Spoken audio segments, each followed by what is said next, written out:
It was Ohio's turn to host Ball State in this year's conference matchup, and both teams entered the game tied at 5th in the MAC. Ohio came away with a 5-3 victory, keeping their hopes alive for a berth in the MAC tournament. Ohio came out aggressive, earning their first 2 goals in the first 2 minutes and paired it with strong defense that stopped the red and white penalty corner after penalty corner. As well as the defense was playing, it couldn't be perfect. In the 25th minute, Ball State was able to make it onto the scoreboard.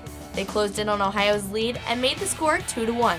Just 3 minutes later, the Cardinals would earn another penalty corner, and that would tie up the game at 2. And Ohio's defense seemed to panic. Just when it looked like Ohio had regained its composure on defense, Ball State would earn another penalty corner. The Cardinals took the lead from the green and white in the 32nd minute, and the Bobcats struggled to regain confidence in themselves. As time in the first half expired, Ohio was granted the opportunity to line up at the top of the circle for a penalty corner. The corner looked to score, but it would be deemed no good by the referees. Much to everyone's shock, just 3 minutes into halftime, the referees reversed their call, and the game was again tied, this time at 3.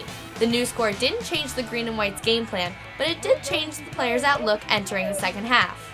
It helps going in level because it's like you're starting over again, isn't it, at the start of the game? And we started so well, so we could have that attitude, okay, it's 0-0 again, let's start like we started, and we did. And we came out, we scored a goal fairly early on in the second half, and that just allowed us to have that confidence. But the main thing for us was to address our reaction after the goal.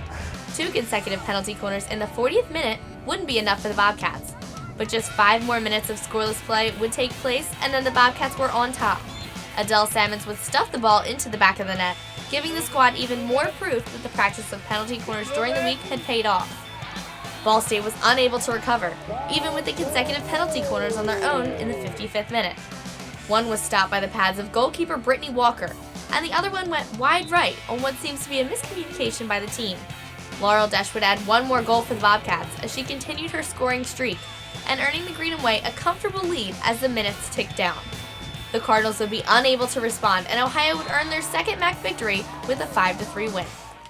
The Bobcats will stay in Athens as they prepare for a midweek matchup against Louisville.